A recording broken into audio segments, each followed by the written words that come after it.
A caminho dos 50 anos do 25 de Abril, recordamos um Portugal sem liberdade e refletimos sobre um Portugal futuro. Não Podias, com Raquel Mourão Lopes e Francisco Sena Santos. Olá, eu sou a Raquel Mourão Lopes, comigo está como sempre o Francisco Sena Santos. Olá, Francisco. Olá. E este é o Não Podias ver, ouvir e ler. Não podemos ignorar. Vemos, ouvimos e lemos. Não podemos ignorar. Estamos a escutar a Cantata da Paz, música composta por Francisco Fanhais, a partir de um verso escrito por Sofia de Melbrenner para uma vigília na Capela do Rato, em Lisboa, contra a guerra colonial e a favor da liberdade. Vemos, ouvimos e lemos. 3 verbos que não eram exatamente exercidos livremente antes do 25 de Abril. É sobre isso que vamos conversar nos próximos minutos com 3 convidados hoje e passo a apresentá-los. António Costa Santos, nosso herói das manhãs da 3, com a incrível cultura erudita. É jornalista e escritor, começou em 76 no Diário, passou pelo 7, pelo Expresso e tem agora pois fixo na rádio, na Antena 2. Escreveu guiões para cinema e televisão, romance, ensaio humorístico, livros infanto-juvenis. É autor ainda de Proibido, um livro que está na minha mesa de cabeceira desde que comecei o Não Podias, tal é a inspiração que me tem proporcionado. Nasceu 17 anos antes do 25 de Abril. Depois temos o Manuel Pureza, realizador de cinema e de televisão, nomeado já por 2 vezes para os International Emmy Awards. Tem também trabalhos premiados em vários festivais, já esteve em Cannes, também já escreveu para teatro e encenou, também aí, sem qualquer surpresa, recebeu prémios. É realizador de 2 dos grandes êxitos televisivos dos últimos tempos, Até que a Vida nos Separe, que chegou à Netflix, e a incontornável Pôr do Sol nasceu 10 anos depois do 25 de Abril. E temos também a Terezinha Landeiro, fadista e autora. Entrou pela primeira vez numa casa de fados aos 12 anos e o impacto foi tal, imagine-se, que aos 16 tornou-se fadista residente da mesa de frades. Tem 3 álbuns lançados, Namoro, Agora e Para Dançar e Para Chorar, já deste ano, com que tem andado a esgotar salas de espetáculo em todo o país. Nasceu 22 anos depois do 25 de Abril. Estão apresentados os nossos convidados, Francisco. Vamos nos ouvir, o vemos, ouvimos e lemos. E a Sofia é mesmo mágica. António Costa Santos, trabalhaste o que era proibido antes do 25 de Abril. Encontraste alguma coisa que fosse estranho não ser proibida? Não encontrei. Era tudo proibido. E o que não era proibido não se fazia porque as pessoas ou pensavam que era proibido, porque tudo era proibido, ou porque parecia mal, porque não se fazia, ia contra a moral e os bons costumes. Pois as convenções sociais eram quase tão pesadas quanto as proibições legais, não é? Já não se sabia de facto o que era de facto proibido ou não. O que era a proibição mais estranha para ti? A proibição mais estranha para mim... Tu conversas com muitos estudantes? Sim, com jovens que não fazem a mínima ideia do que devem ficar desconcertados era aquele tempo. Até nem acreditam, eu acho que eles não acreditam muito no que eu digo. A proibição mais estranha, eu era adolescente, não é? A proibição mais incomodativa para mim era a que dizia respeito aos namoros, ao contacto físico. Era proibido dar um beijo na boca na via pública. Já aqui tivemos um episódio dedicado a isso. Não podias beijar. Não podias beijar. Essa era a que me dava mais mau jeito, não é? O Manuel Pureza tem um beijo na boca no Dia da Liberdade, no 25 de Abril. Não foi o Manuel a dar o beijo, mas... Estava aqui a pensar... Como se ainda não era nascido? Tem um beijo na boca para nos contar na televisão. Sim, em filme. Sim, tenho uma série agora acabada de fazer, acabada de preparar, que é sobre o 25 de Abril e é sobre sempre. As pessoas. Sim, sempre, vai-se chamar sempre. 25 de Abril sempre? Sim, 25 de Abril sempre, proibições nunca mais, pelo menos essas. Sim, é uma série sobre as pessoas comuns e como como faz falta ficcionar também à volta desse período, não é? As pessoas. Nós sabemos muito pouco sobre as pessoas que estavam no Largo do Carmo e que andaram por aquelas ruas que estavam, sei lá, na Rua da Assunção. Rua da Assunção, não. A Rua do Arsenal. Sim, imensas histórias. Por exemplo, eu lembro-me, antes de começar a fazer esta série, eu fui almoçar, ou aliás, jantar com o João Gil. E o João Gil contou-me, em jeito de partilha, que passou o dia a correr. O dia do 25 de abril passei-o a correr. Eu achei isso incrível. Para mim, não é? Estava na altura a pensar como é que eu vou filmar uma coisa que só sei por ler ou por ver ou por ouvir, contar, não é? Os meus pais, amigos dos meus pais, malta muito ligada à luta diária pela liberdade, não é? O pai do Manuel Pureza é uma figura da política em Portugal. Sim, exatamente. Sim. Zé Manuel Pureza. Exatamente. O meu pai teve também uma certa influência neste meu amor pela data e pelo que ela significa. E Mas vamos lá à história do beijo. Foi este o gancho? A história do beijo, então. Podes. Posso contar, acho que posso contar. Era 25 de Abril. Era 25 de Abril. Era o primeiro dia. Era 25 de Abril, o primeiro dia.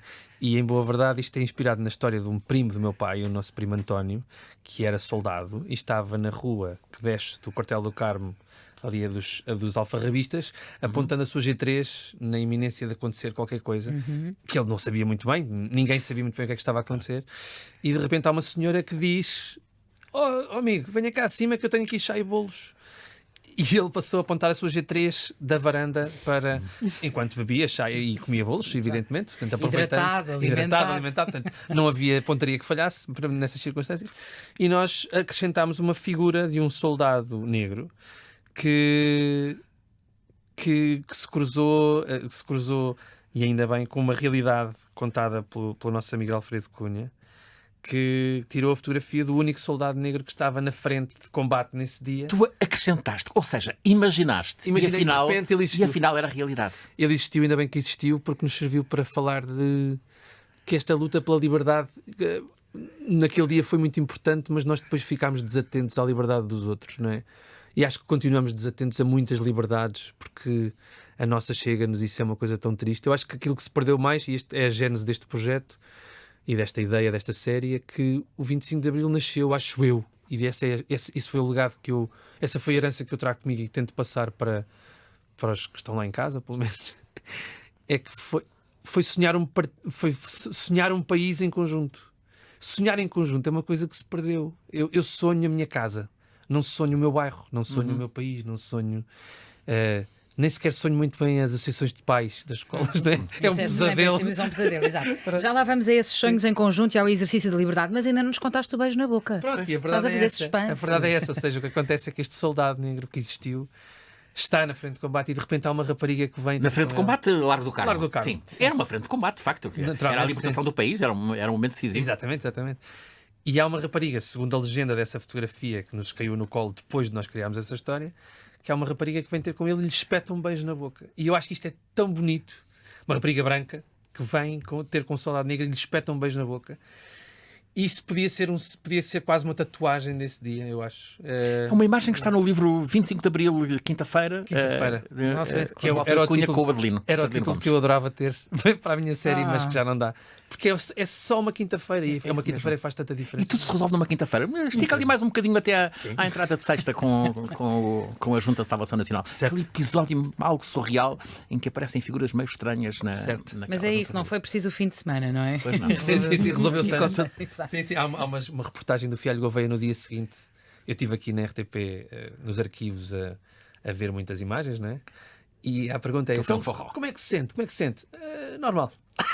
Normal. Eu achei lindo. Mas já sem gravata. Sim, já sem gravata, mas normal. No dia seguinte, as gravatas foram todas abolidas. Tu tens memória. Falta-nos memória sobre aquele tempo. Precisamos de memória sobre aquele tempo. Eu acho que toda a recolha de memória, mesmo a série que o Manel acabou, faz falta, porque eu não tenho memória do que foi a República, a implantação da República. Também tivemos 48 anos contra essa Primeira República, mas faz muita falta.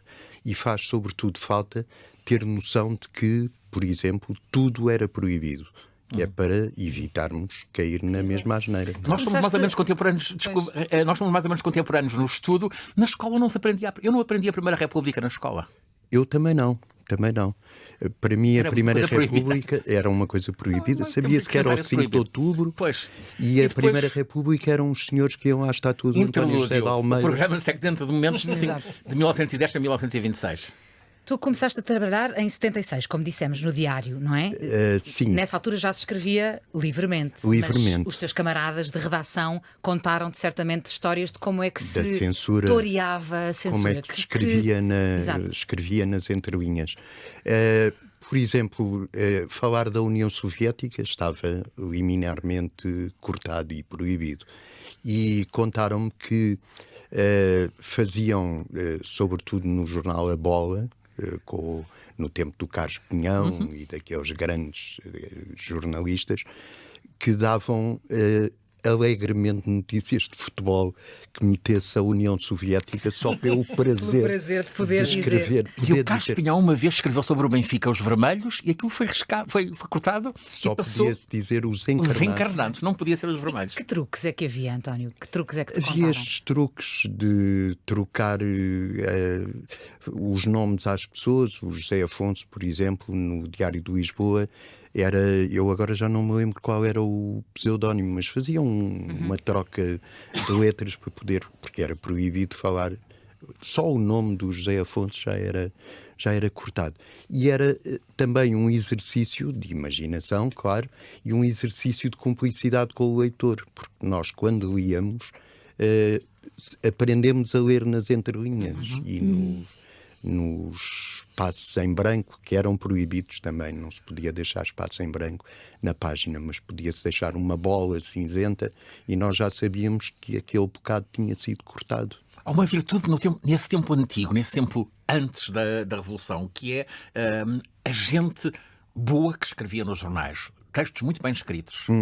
Gente de alta qualidade. O Diário de Lisboa, Sobretudo, sim. a bola, Sim. mas o Diário de Lisboa, eu lembro-me que foi com o Diário de Lisboa que eu aprendi a ler. As crónicas da Maria Judite de Carvalho. As crónicas da Maria Judite de Carvalho, as crónicas do Mário Castrinho. Castrinhas, Sim, o Canal da Crítica, Canal da Crítica, do Castrinho, os suplementos literários, o Diário de Lisboa e também o Diário Popular também. também O tinha Diário de Notícias. suplementos literários, tinha o Stal Monteiro, que começou com o João Diário Abel de Manta, Lisboa. depois, João com o Abel Sempre Manta, Fixe. o Sempre Fixe. No Diário de Lisboa, o suplemento A Mosca tinha a Guidinha, as redações da Guidinha. Escrevia-se muito bem. Havia nas margens coisas no Sim, limbo, sim. coisas. E eu dá-me a ideia que a censura permitia mais, por exemplo, ao República do que ao Século, ao Diário de Notícias, que eram jornais institucionais quase do regime. Terezinha, tu nasceste 22 anos depois do 25 de Abril, mas tens também uma ligação familiar Tenho, à sim. Revolução, da qual queríamos ouvir-te falar. Tenho muita sorte de ter sido muito bem rodeada e ter calhado numa família tão boa, como eu costumo dizer, no sentido de sempre me explicaram nas linhas todas, não era preciso ler nas entrelinhas, o que era a liberdade e o que era não ter liberdade. Os meus avós foram capitães de Abril e os meus pais também cresceram com esse peso de me passar Capitão a mim. João Lopes, Capitão José Lopes da Força Aérea. Exatamente, da Força Aérea. E do Movimento dos Capitães. Sim, sim. E fizeram questão de deixar essa passagem, essa mensagem nos meus pais e que eles nos passassem a mim e ao meu irmão tudo o que representa para eles a liberdade. Sempre crescemos a ouvir os cantores que deram voz à liberdade e que nunca baixaram os braços quando não era possível falar sobre determinadas coisas. Depois também tive a sorte de ter uma professora primária que fazia questão de nos lembrar também do quão importante era este dia e até fizemos um espetáculo de final de ano, num dos anos, sobre o Zeca Afonso, porque o Zeca Afonso depois viveu em Azeitão, havia-se uma certa ligação, então tivemos que aprender várias canções e fazer um espetáculo de homenagem. Portanto, em casa sempre se falou da liberdade e do que é a perda de O liberdade. que é que cantaste do Zeca? Cantámos tanta coisa, eu o que Por gosto exemplo? mais é a Estrela d'Alva. Como Claro. é? Como é a Estrela E- d'Alva? Dorme, meu menino, a Estrela d'Alva. Ou então, vejam bem que não há só gaivotas em terra quando o homem se põe a pensar. E fui sempre muito inspirada. Os meus pais sempre ouviram em casa José Mário Branco, Zeca Afonso, Sérgio Godinho, sempre ouvimos. E E é talvez isso que eu levo até quando canto e quando escrevo. Eu não sei sequer o que é ter uma palavra censurada numa letra minha, ou ser proibido de falar de determinado assunto. Mas quando tu estás a escrever, porque de facto tu, obviamente, és uma belíssima intérprete, tivemos aqui uma pequeníssima amostra, mas és também uma autora, uma escritora, e bastante ousada, criativa, não é? Eu tento. E portanto tens perfeita consciência de que estás a escrever num exercício pleno da liberdade. Sim, eu tenho plena consciência de que eu cresci a ouvir, por exemplo, a Amália Rodrigues, e quando ouço o Fato Peniche, o Abandono, e percebo aquilo que ela e o Alain fizeram naquela altura. Ela cantou ao amigo, o Alain, que foi exilado naquela altura. Ela teve a coragem de cantar aquela letra, podia não a ter cantado, é nítida, percebe-se muito bem sobre o que ela está a falar. E ela teve essa coragem, mas teve a sorte de não ser censurada naquela altura. Mas eu não consigo imaginar sequer o que é ter que ter esse cuidado, ou ter que passar por isso, não sermos livres na plenitude da nossa arte. Não, agora não podes cantar isto porque, desculpa, mas não pode.Essa mensagem não pode passar. A Amália é para ti uma grande figura? Uma extraordinária figura? Embora nunca tenha sido sempre porque a Amália estava com um pé num lado e um pé no outro, havia sempre essa questão, mas eu acho que ela também teve a coragem de ser ousada em determinados momentos e de levantar certas bandeiras de forma, pronto. Um grande jornalista, um grande repórter, Fernando da Costa, diz que ela era inteligentíssima e extraordinariamente manhosa. Exatamente. Não, eu acho que a Amália era das artistas naquela altura mais culta e mais... Ela era rebuscada na forma como fazia as coisas. E esse abandono é fabuloso. Que a composição do Alain é fabulosa, a interpretação dela é fabulosa e é arrepiante. E marca perfeitamente o que é que estava a acontecer. Não. Há coisas que eu não arrisco. O ar assustado. Não, há coisas que são dela, que não são para mais ninguém, na minha opinião. Claro que há pessoas que arriscam, mas eu vejo as coisas assim. Há coisas que são só para algumas pessoas. E é uma história deles, daqueles dois amigos, tão pessoal, tão que para mim é importante ouvi-la e relembrá-la sempre, mas é uma história deles, não é minha.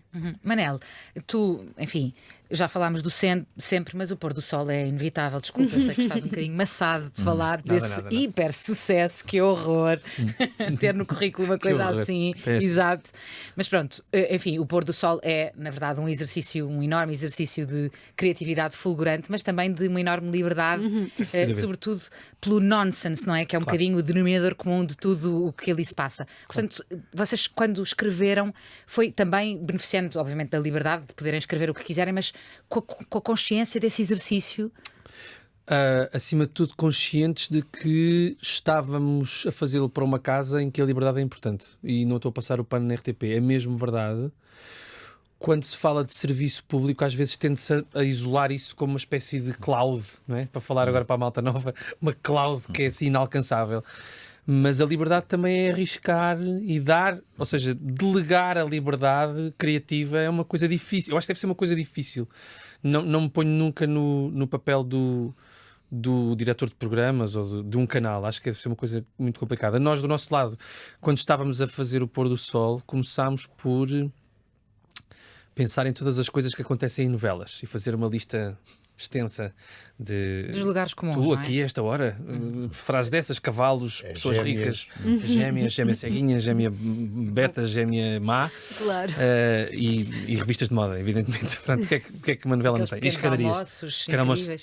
Aquele pequeno almoço tem 5 metros de comida. Escadarias perigosas, não é? Onde se perdem bebés e coisas exatamente, assim. Sim. Ali aquele pequeno almoço tem um pudim de leitão albino, que toda a gente sabe que é uma coisa que é difícil de arranjar. Não, mas em boa verdade, aquilo com que nós nos deparámos foi o entusiasmo à volta do riso e da comédia, de toda a malta que foi tomando conhecimento de que isto estava a acontecer, quase que serviu de catalisador para mais, percebes? Ou seja, nós propusemos isto à RTP sob a forma de um trailer. Fizemos um trailer de 1 dia e meio, juntámos pessoas. Na altura o Lourenço não queria ser cantor, queria ser skater profissional. E depois, quando mostrámos à RTP, foi: olha, nós temos isto aqui, tivemos esta ideia. Vai ser muito agir. Então agora queremos não sei o quê. Então a malta foi contribuindo para uma espécie de liberdade coletiva. Mostra que o risco compensa. Compensa muito. E sobretudo quando eu acho que este foi um caminho já trilhado por outros. Eu acho que o Pôr do Sol é bom enquanto exemplo porque já tinha havido alguém lá atrás. Estou a falar do Hermano José no caso do Diário de Marilu, não é? E mesmo do Nicolau Breiner. Que foram, e do Raul Solnado, quer dizer, foram abrindo portas para olharmos para a nossa ficção e dizer assim, mas porquê é que as pessoas gostam tanto de pessoas a beber whisky quando chegam a casa? Não é estúpido? Isto não estamos aqui não nos está a escapar qualquer coisa. E o Henrique Dias, que escreve o Pôr do Sol, diz muito bem que a nossa grande vantagem é que o ridículo mora ao lado. E isso é excelente. Às vezes na nossa própria casa, vá. Sobretudo na minha casa posso garantir que mora lá o ridículo assim a rodos. Mas é isso, ou seja, o risco valeu a pena, sobretudo porque estávamos em terreno seguro para arriscar. Isso é... Eu arriscaria dizer que é raro encontrar quando a malta está muito atenta a ratings e shares e números. Isso é um inimigo máximo do humor. E é um terreno que o próprio serviço público abriu. O Herman. Exatamente. Não, e o Herman tem uma coisa que é tem aquela máxima incrível que só ele é que sabe. Eu sou um devoto religioso da religião do Herman. Que é saber fazer cócegas no sítio certo. E o Herman tem as melhores mãos para fazer cócegas neste país, já sabemos. Para mim, pelo menos. Sendo que ele próprio também viveu um episódio de, não sei se chamaremos censura Censura nos nossos dias. Na democracia. Às claras. Eu lembro-me bem desse serão.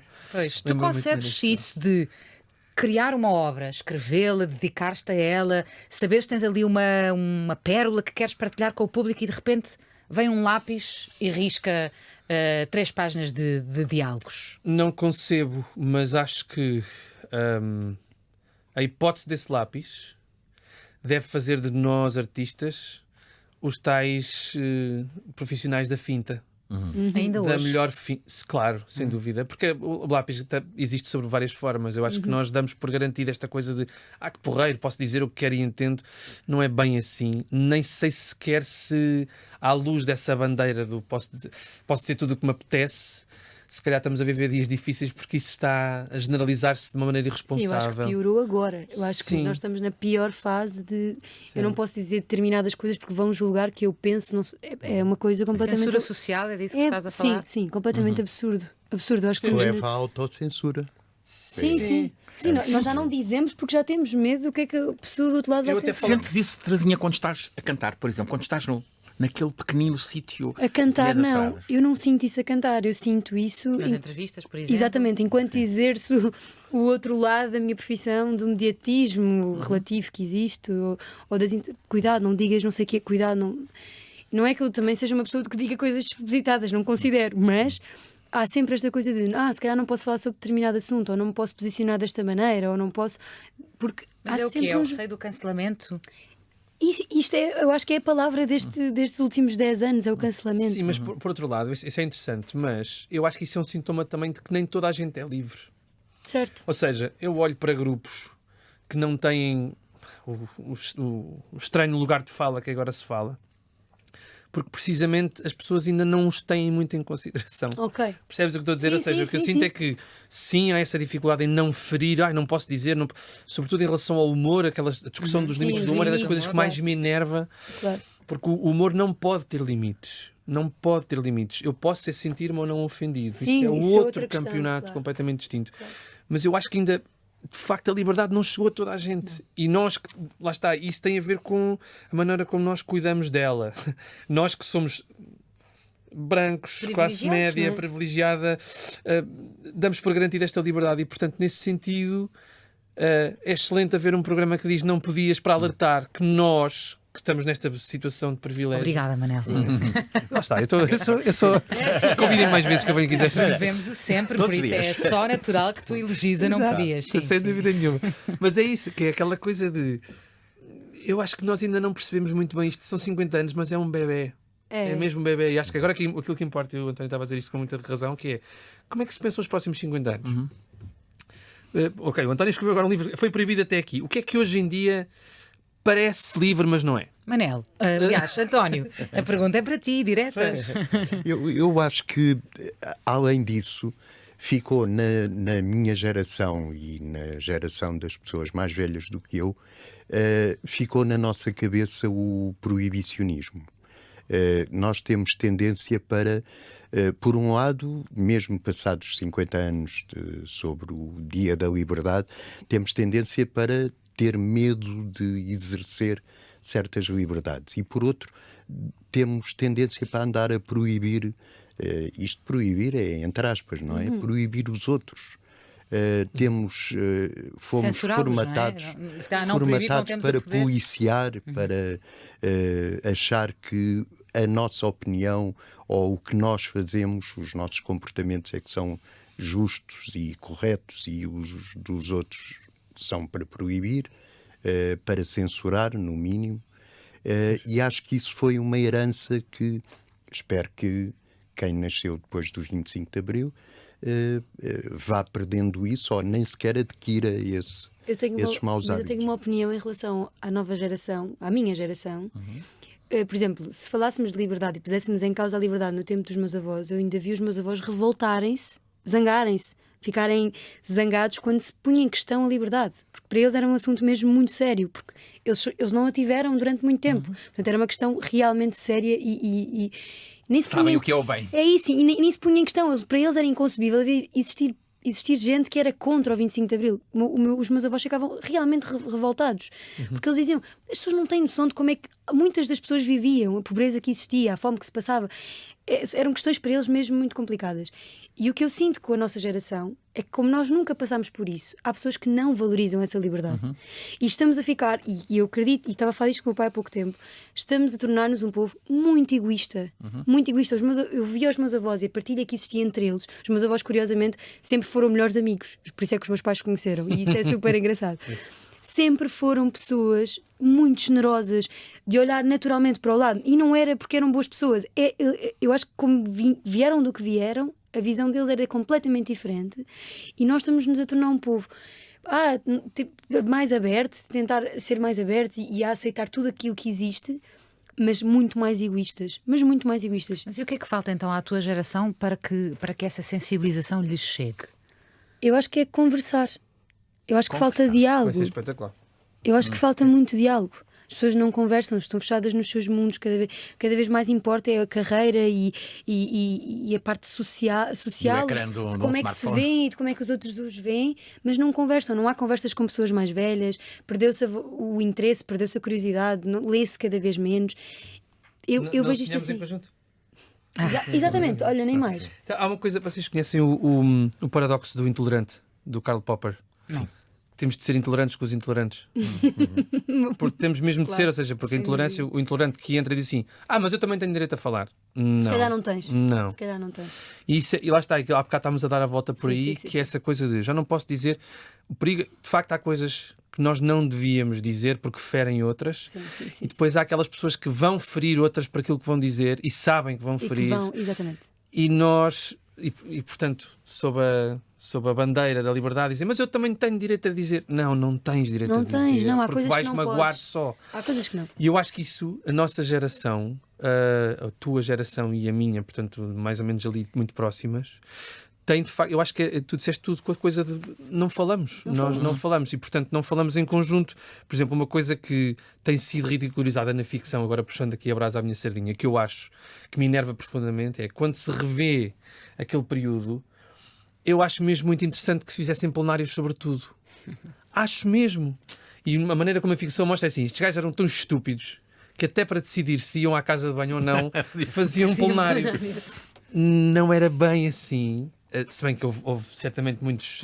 Eu tive uma conversa com o Rui Ochoa, fotógrafo, que ele quase que não pôde abandonar um plenário.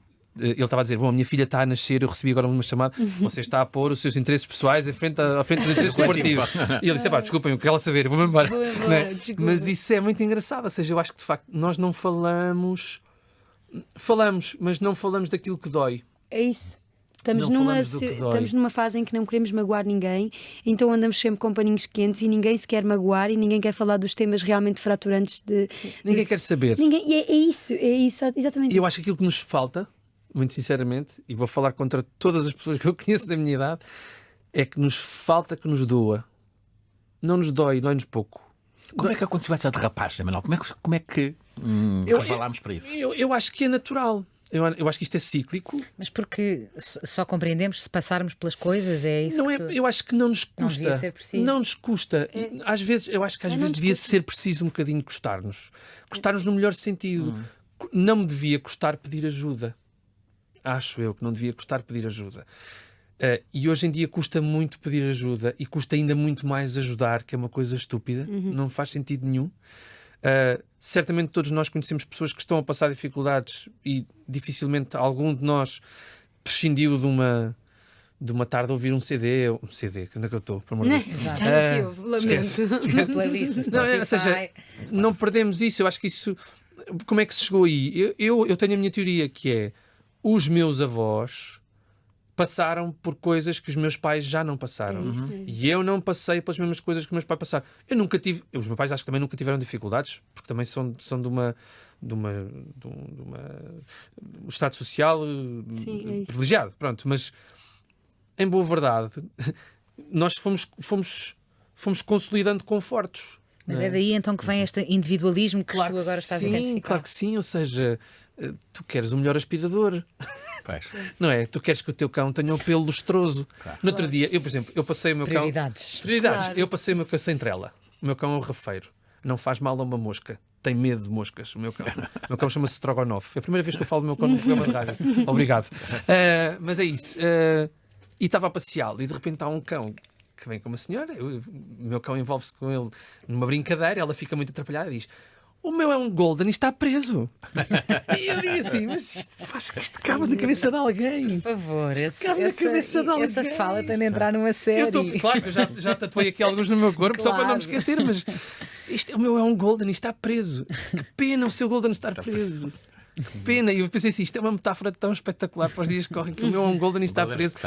Coitado do Golden. Quem lhe dera a ele estar livre. A vontade das pessoas controlarem e proibirem os outros. Exatamente. Tu entras numa rua em sentido proibido por engano e tens dezenas de câmaras senhoras de videovigilância a dizerem-te: não pode, e tal, e os outros automobilistas António, ainda assim, eu acho que valia a pena nós, com a tua ajuda, recordarmos aqui algumas das proibições insólitas que tu tão bem descreves no teu livro. E, enfim, também para servirem de alerta, não é? Do o estado em que já vivemos.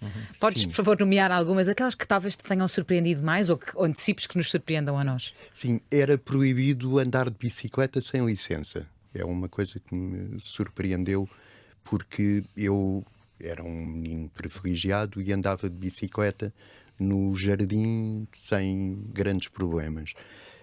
As proibições relacionadas com as mulheres eram duplamente castigadas antes do 25 de Abril. Das viagens, não é? As Por exemplo, viagens não podiam sair sair do país sem autorização. do O marido ou do pai. podia, se não quisesse que a mulher trabalhasse fora de casa, num emprego qualquer, podia ir ter com o patrão e exigir que ele a despedisse. As proibições relacionadas com mulheres eram incríveis. Havia proibição de casamento de enfermeiras, porque trabalhavam por turnos, portanto, teriam que passear até casa à noite, e uma mulher que andasse sozinha na rua durante a noite só podia ser prostituta. As professoras primárias tinham que ter autorização do Ministério da Educação para se casarem, e o marido ou o noivo, o futuro marido, tinha que provar que as poderia sustentar economicamente se elas deixassem de trabalhar. A subalternização das mulheres também na proibição era tremenda. Depois temos proibições, a proibição do aborto, que veio até muito dentro do tempo democrático. Do tempo democrático, o divórcio católico. E nessas visitas às escolas de que o Francisco te falava há pouco, quando explicas esse universo de proibições que vigorava nessa altura, estes miúdos com quem falas surpreendem-se mais com o quê? Para já, a proibição que marca mais essa geração e que eles não compreendem e que eu me custa um bocado a explicar, é a proibição da Coca-Cola. São as tais prioridades, não é? As tais prioridades. E não proibiam as pastilhas elásticas, porque senão eles também se admirariam. Eu costumo fazer-lhes uma pergunta a começar, que é: o que é que vocês acham que devia ser proibido? E tenho uma... Isso é um exercício muito curioso, não é? Pois, Qual é a eles resposta? são sempre boas respostas e Por exemplo? isso agrada-me muito, porque poderiam dizer que devia ser proibido, isto agora é uma rebaldaria, aquelas coisas que se calhar as avós deles dizem. Mas não, manifestam-se contra uma proibição. A única presente que se manifestam é as escolas que proíbem o uso de telemóveis. E eles isso revoltam-se e rebelam-se e dizem: mas agora também é proibido o telemóvel. Mas dizem sempre, não estão de acordo.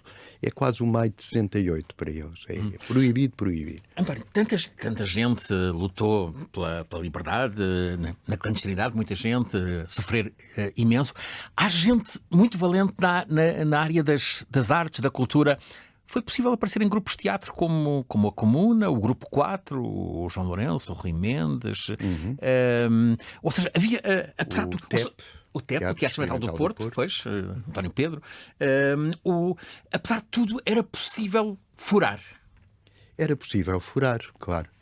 Era, por exemplo, o Ribeirinho, o Francisco Ribeiro, irmão do António Lopes Ribeiro, portanto, pessoas até ligadas ao regime, conseguiu fazer no Teatro da Trindade, com uma companhia Teatro Nacional Popular, conseguiu fazer o À Espera de Godot, do Beckett, que, não sendo Brecht, estava proibido. Se calhar não estava proibido, mas não se faria, porque era o teatro do absurdo e o regime não queria cá coisas dessas. O Goethe, o Instituto Alemão, aproveitava o facto de ser território estrangeiro em Lisboa. Exatamente, para fazer os bonecareiros. Os bonecareiros estrearam-se no Instituto Alemão, com a imprecação diante das muralhas da China. Havia sempre quem ousasse, ou como diz o Manel Alegre, havia sempre quem dizia não. E foi possível aquele extraordinário concerto de 29 de março no Estive lá. Tenho essa glória. Nós falamos disso na minha série. Em que o Zeca cantou o Grândola e trocou a letra, como era costume, que ele não sabia a letra do Grândola nem por nada. E salas, que o Grândola se torna uma senha. Aliás, já no final o Grândola é misturado com o hino nacional. Sim, com o público todo a cantar. Isso. Grândola que tinha, para o público, tinha 2 anos, porque era um disco de 71. Não está, era das canções que não estavam proibidas. Era a única, se calhar. Havia um milho, o milho verde também não estava proibido. Pois. E por isso foi escolhida para... E também porque foi cantada naquele... E estavam com certeza capitães de Abril na assistência. O Manuel Freire disse que tinha perdido uma das estrofes no comboio. Sim, no encontro da música. Tinha tudo proibido. O Manuel Freire tinha tudo proibido nesse... Sim, ele vem cantar nesse encontro da canção portuguesa. Sim. Assim, e a certa altura disse: estas 2 estrofes eu não vou cantar porque as perdi no comboio. Pois. Acho que foi uma euforia gigante. Nós tentámos recolher ao máximo. Cortadas, claro. Exato, tentámos recolher ao máximo informação sobre isso. Este encontro foi herdeiro da Grande Noite do Fato, que a Casa de Imprensa organizava, e depois naquele ano 74 foi. Que giro. Fez agora 50 anos. Terezinha, António e Manel, agradeço-vos muito. Obrigada. Este programa nem foi uma entrevista, nem fizemos perguntas. Foi uma ótima conversa. Bom, vamos então às despedidas. O programa Não Podias resulta de uma parceria entre a Antena 3 e a Comissão Comemorativa dos 50 anos do 25 de Abril. Tem produção da Marta Cavaleiro. Hoje tivemos o apoio técnico do Fábio Ribeiro. Eu sou a Raquel Mourão Lopes. Comigo esteve, como sempre, o incrível Francisco Sena Santos. Podem ver-nos no canal de YouTube da Antena 3, escutar-nos a qualquer altura em antena3.rtp.pt e nas plataformas habituais de podcast e, claro, na nossa querida rádio, sábado sim, sábado não, às 10 da manhã, aqui na 3. E lá para junho, depois da hora do pôr do sol, podemos ver o sempre. Bom, É isso. lá estaremos. Para Obrigado. já, não podias. Sendo assim, até ao próximo sábado sim.